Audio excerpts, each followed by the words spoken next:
Bem-vindos ao canal Química Pelúcio, e nessa videoaula nós vamos começar a tratar as transformações que a matéria pode sofrer, ok? Bom, algumas palavras que são sinônimos, ok?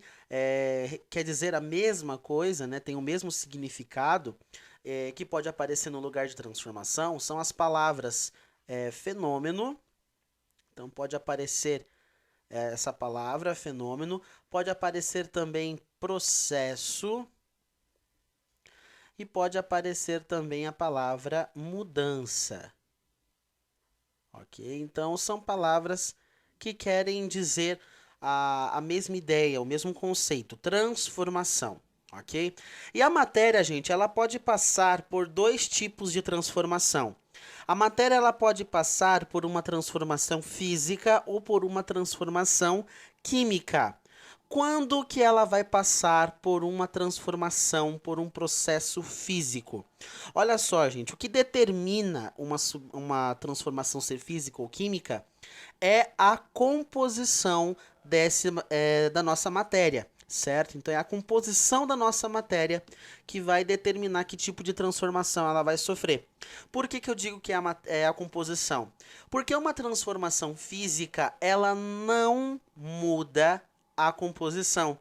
Ou seja, a matéria ela passa por um processo, ela passa por uma mudança, mas essa mudança não é na sua composição. Ou seja, o que ela é feita, do que ela é feita, não sofre alteração. Antes e depois, eu sempre vou ter a mesma substância, ok? Então, não vai ter alteração de substância num processo físico, beleza? Olha só, gente, eu listei alguns exemplos de transformação física. Por exemplo, um corpo acelerar, né? Um corpo sofrer uma aceleração. Isso, gente, não é uma transformação química, porque a aceleração ela não muda a composição química da matéria, certo? Sei lá, um carro sofrer uma aceleração, um bloco, uma mesa, uma cadeira receber ação de uma força e deslocar-se, né? Acelerar, sair do repouso. Isso não muda a substância, não muda a composição química da matéria, ok? Isso muda apenas a velocidade com que o objeto tem, certo? Então isso não muda a composição química. Então isso é um processo físico. Listei aqui também força magnética. Por exemplo, quando um ímã ele é atraído um ímã atrai um prego, vamos dizer assim, um prego. Ocorre ali uma atração, certo? A força magnética age sobre o prego ali. Só que isso não é um processo químico, porque antes e depois a única coisa que aconteceu é que não houve mudança de substância, certo? Não houve mudança, não houve alteração na composição química do prego e nem na composição química do ímã, certo? Eles continuam sendo feitos da mesma substância, a composição química continua sendo a mesma, não se altera em nada. Apenas há uma interação magnética ali de atração entre os dois.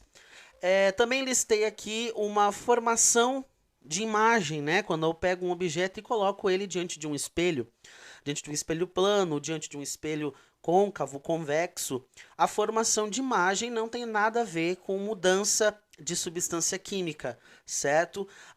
O corpo, o objeto que fica diante do espelho não muda sua composição química só porque está diante de um espelho, né? Ali ocorrem os fenômenos ópticos de refração, reflexão da luz, todos aqueles assuntos de física, certo?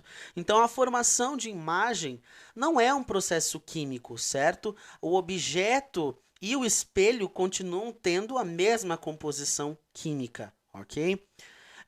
Mudança de estado físico, essa daqui é um assunto aí bem importante para nós. Por exemplo, o que a gente acabou de ver nas nossas últimas aulas, né, que a substância ela pode mudar o seu estado físico. Ela pode ir do sólido para o líquido, do líquido para o vapor, do vapor e voltar a ser líquido e do líquido voltar a ser sólido. O que acontece? Só muda o estado de agregação, só muda a forma como as partículas estão organizadas. Elas podem estar mais separadas, mais agitadas e ir por um estado, por exemplo, mais organizado, mais perto e menos agitado. estado. Ou seja, mudança de estado físico não é um processo que muda a composição química deles, certo? É um processo físico.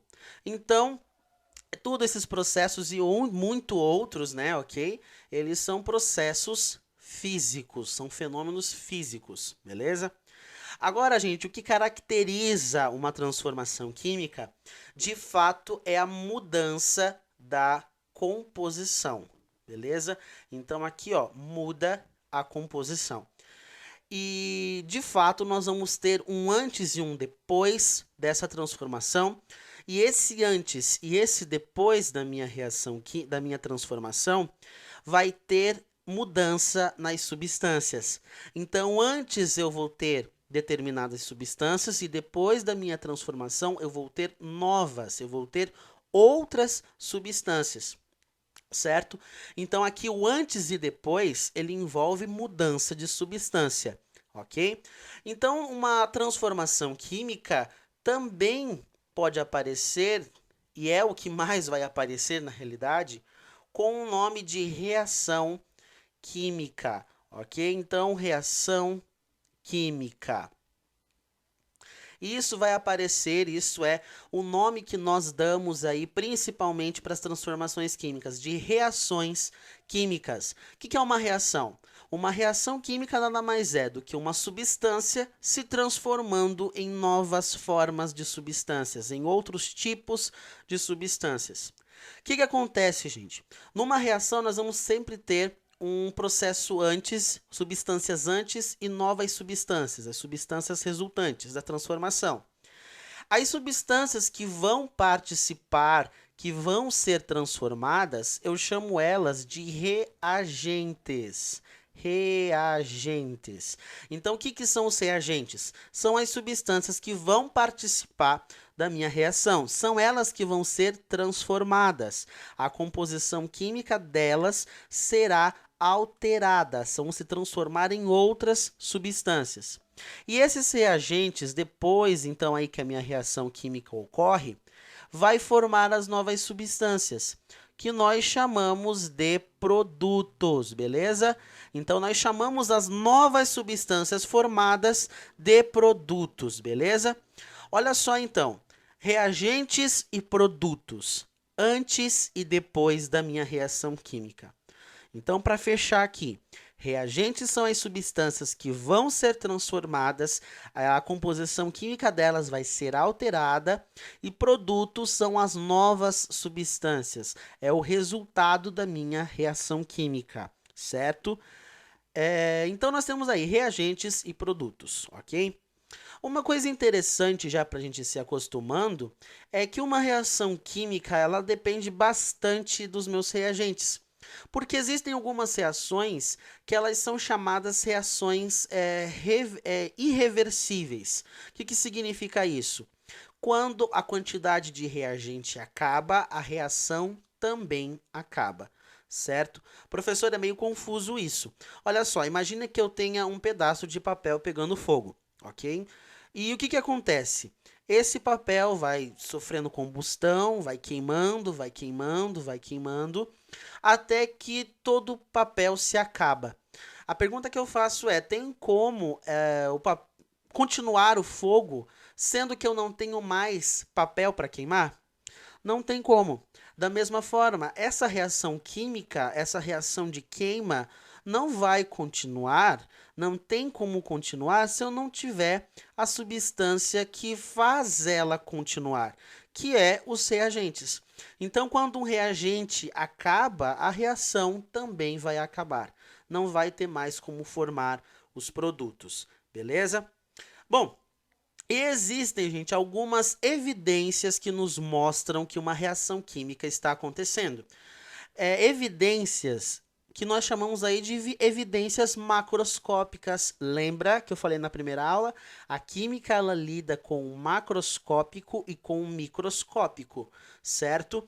E nós vamos ver aqui algumas características, algumas evidências macroscópicas de que está acontecendo uma reação química, certo?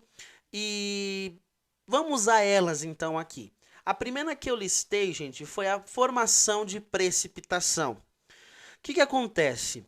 Tem algumas substâncias que quando eu misturo elas dentro de um mesmo sistema, elas vão formar um produto, né, uma nova substância que não vai se dissolver, por exemplo, na água, ok? Imagine que eu misture duas substâncias, como no caso aqui, ó, uma substância aqui e outra substância aqui, certo? E essas substâncias, elas geram um produto, geram uma nova substância que não é solúvel naquele sistema, não se dissolve naquele sistema. Vai lá para o fundo do sistema, lá no fundo do copo, no fundo do recipiente, certo?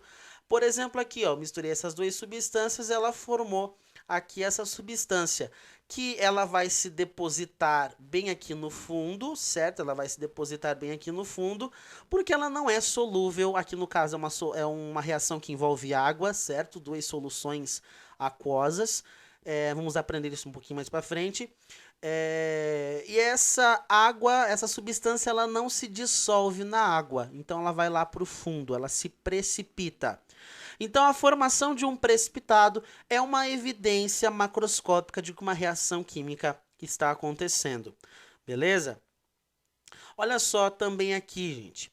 A segunda evidência que eu relatei aqui foi a liberação de gás. Existem algumas reações que, quando se misturam as substâncias, um dos produtos formados, uma das novas substâncias formadas, vai ser de um estado gasoso, certo? Então, eu vou ter aí como evidência a liberação de bolhas no meu sistema, a efervescência do meu sistema. Como no caso aqui, ó, houve essa formação aqui de bolhas na mistura de duas ou mais, né, substâncias. Então, houve formação de bolhas, de produto gasoso nessa minha reação. Então, toda vez que eu vejo lá efervescência, liberação de bolhas, é uma evidência macroscópica visível de que está acontecendo uma reação química. Agora, olha só, isso daqui é bem do comum, né? Até agora parece que reação química só acontece no laboratório, mas na realidade não é assim. No dia a dia, nós, por exemplo, observamos o amadurecimento de uma fruta.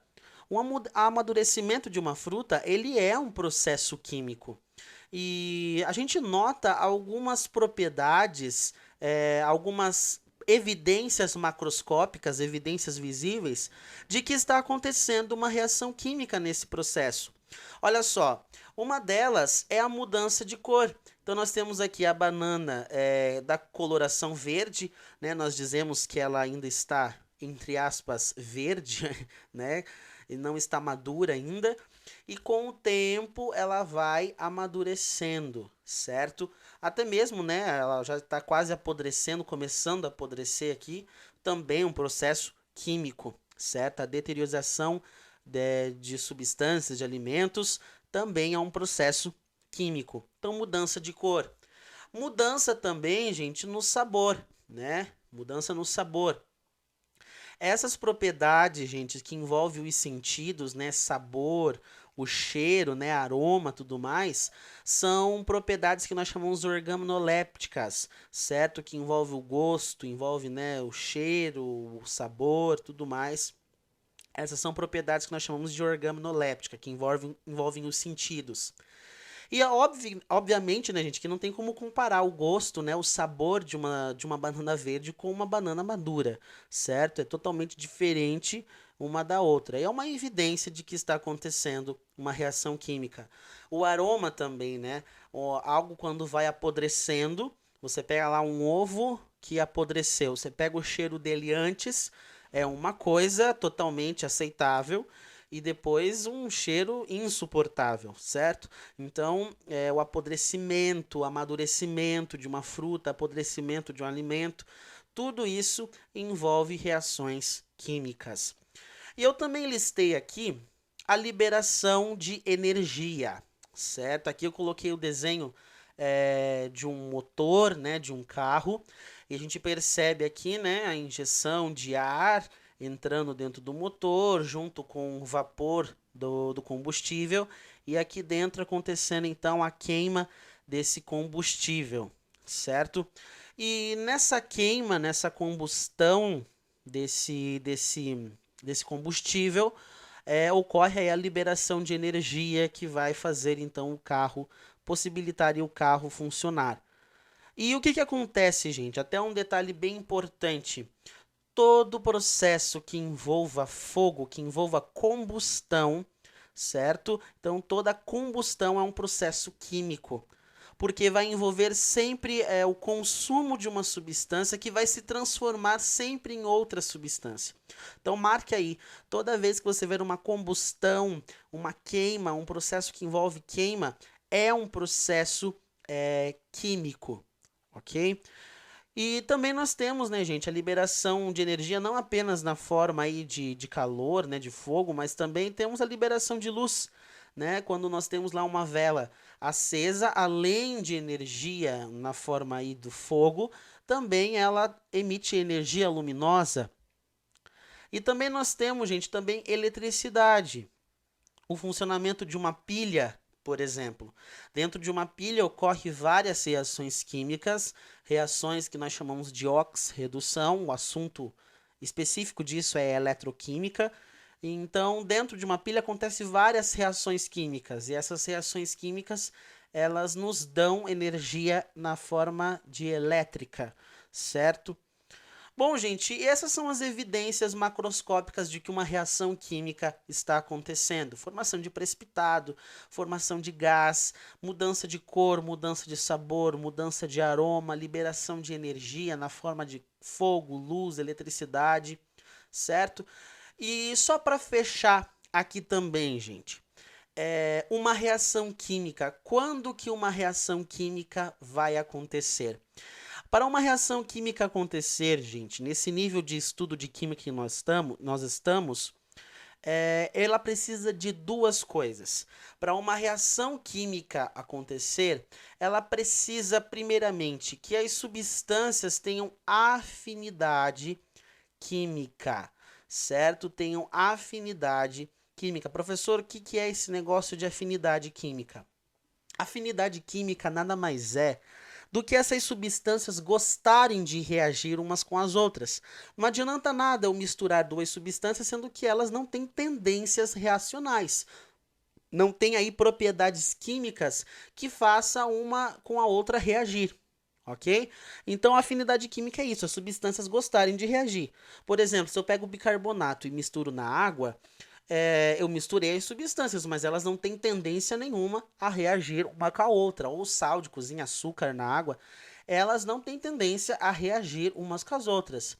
A água com açúcar, por exemplo. Agora, se eu pegar vinagre e bicarbonato de sódio e misturar, eu vou ver que eu vou ter uma liberação de gás, como nesse caso aqui, ó. Vai ter liberação de gás, uma evidência que está acontecendo uma reação química.